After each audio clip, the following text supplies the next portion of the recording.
राधे राधे महाराज जी। महाराज जी, आप कह रहे हैं कि आप समझते हैं कि हम जो मानते हैं वो हमारे जीवन जीने के तरीके में झलकना चाहिए ताकि हम जी सकें, वह बन सके। लेकिन जब मैं नाम जप यहाँ ध्यान करती हूँ तो महाराज जी बाहरी वातावरण से महाराज जी कह रहे हैं कि आकर्षित हो जाते हैं, फिर टाल मटोल करने लग जाते हैं। फिर ये अनुशासन कैसे धारण करें महाराज जी? सत्संग सुनते रहिए, लक्ष्य दृढ़ हो जाए तो अनुशासन हम मन पर कर सकते हैं। जब तक हमें लक्ष्य नहीं बनेगा तब तक बात नहीं होती। लक्ष्य बन जाए, हमारा लक्ष्य बन जाए परमात्मा प्राप्ति, तो फिर हम प्रलोभनों में नहीं फंसेंगे। नहीं, इतना आकर्षण संसार में है, इतना आकर्षण है कि लगता है भगवान तो कल मिल ही जाएंगे। हम भगवान को कल के लिए टाल देते हैं और भोगों को वर्तमान में भोगना चाहते हैं, जबकि हमें भोगों को कल के लिए टाल देना चाहिए और आज भगवान के लिए। काल करे सो आज कर, आज करे सो अब, पल में परलय होएगी बहुर करोगे कब। तो भगवान को हम इतना सस्ता समझते हैं कि हम कल परसों के लिए टाल देते हैं। और जबकि सोचो, जिसकी कृति में इतना आकर्षण है, प्रकृति है ना, कृति माने रचना, जिसकी रचना में इतना आकर्षण है वो स्वयं कितना सुंदर होगा, वो स्वयं कितना आकर्षणकारी होगा। अगर वो एक झलक दिखा दे तो हम बावरे बन जाए, पर वो भी पर्दे में है। कभी कभी तो गुस्सा लगता है, इतना छुपे रहते हो। कोई भजन करना चाहे थोड़ा मुस्कुरा के प्रकट हो जाए, वो पागल हो जाएगा, उसे संसार अच्छा नहीं लगेगा। कहीं लक्ष्मी में, कहीं स्त्री में, कहीं पुरुष में, कहीं न कहीं हमारा आकर्षण हो जाता है इस माया में, और फिर हम भूल जाते हैं प्रभु को। प्रभु कई बार जो है प्रभु से झगड़ा भी मन करता है कि यार तुम्हारा क्या कुछ घाटा हो जाएगा क्या, भाई कुछ कमी हो जाए तो हो जाए, थोड़ा सा मुस्कुरा दो, थोड़ा सा सामने आ जाओ तो हमारा रास्ता बन जाए कि हम उसी मुस्कुराहट का ध्यान करके जी सके। अब सुन रहे हैं केवल, यही तो कठिन बात है कि भगवान सामने दिखाई नहीं देते और भोग सामने दिखाई देते। तो इसीलिए भगवान से प्रेम होना थोड़ा कठिन लग रहा है, और अगर हो जाए तो इस माया पर विजय प्राप्त कर ले जाए। अगर ये माया का पर्दा हटाकर एक बार, तो फिर जिसने एक बार देखा वो फिर और कुछ देखने लायक नहीं रहा। इतने सुंदर है श्री कृष्ण, इतने सुंदर है। एक मधुसूदन सरस्वती जी परम ब्रह्म ज्ञानी महात्मा थे, तो वो नहीं मानते थे श्री कृष्ण को। तो भक्तों ने प्रार्थना की तो दृश्य बदला। देखा यमुना का किनारा कदम्ब के नीचे, अपने अधरों पे बंसी रखे ललित त्रिभंगी और बंक चितवन। अरे सब भूल गए ब्रह्म ज्ञान।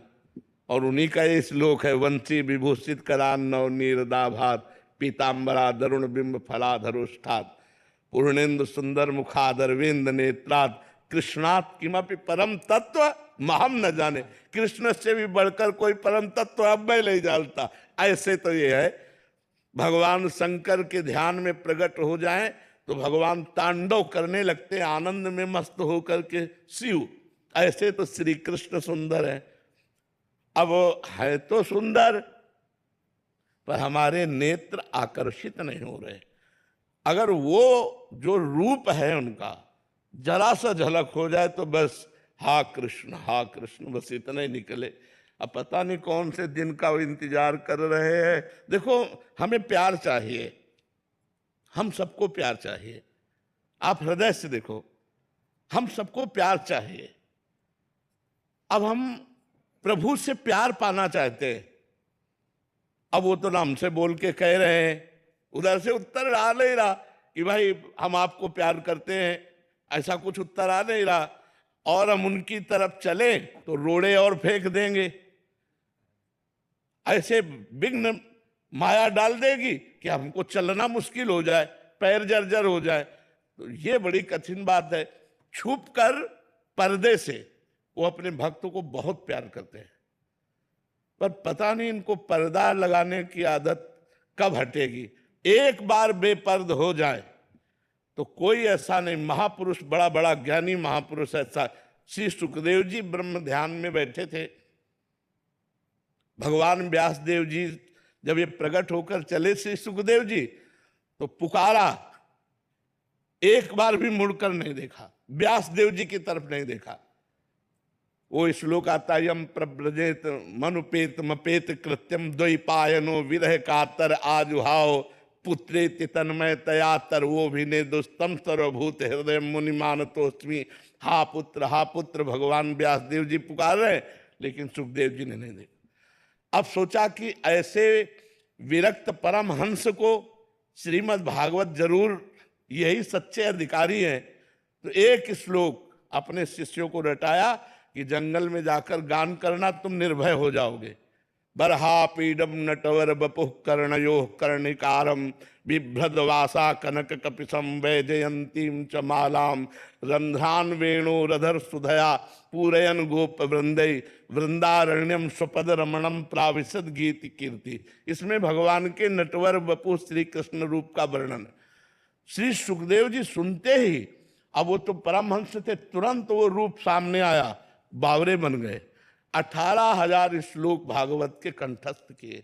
तो ऐसा रूप श्री कृष्ण का है, हम उनकी आराधना करते हैं, हम उनको अपना स्वामी मानते हैं, जैसे बनता तैसे उनकी तरफ चलना चाहते हैं, पर इतना आकर्षण उनकी रचना का है कि उन तक पहुंच पाना बहुत कठिन है। कोई कामिनी में गिर गया, कोई कंचन में गिर गया, कोई कीर्ति में गिर गया, कोई सिद्धियों में गिर गया, वहां तक और जो पहुंचा सो निहाल हो गया।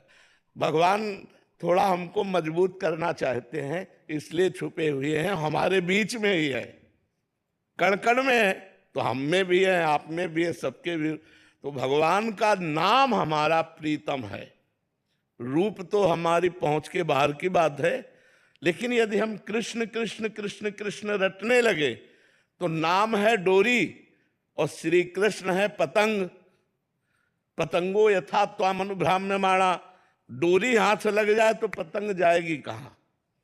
खींचो, नजदीक आ जाए, राधा राधा राधा कृष्ण कृष्ण कृष्ण, तो ये नजदीक आ जाए। इसीलिए हम नाम पर जोर देते हैं कि खूब नाम जप करो, जिससे हमारे ऊपर जो काम क्रोध लोभ का प्रभाव पड़ता है, हम उससे बचकर श्री कृष्ण की तरफ, प्रियाजू की तरफ चल पावे। नाम के बिना इस मार्ग में नहीं चला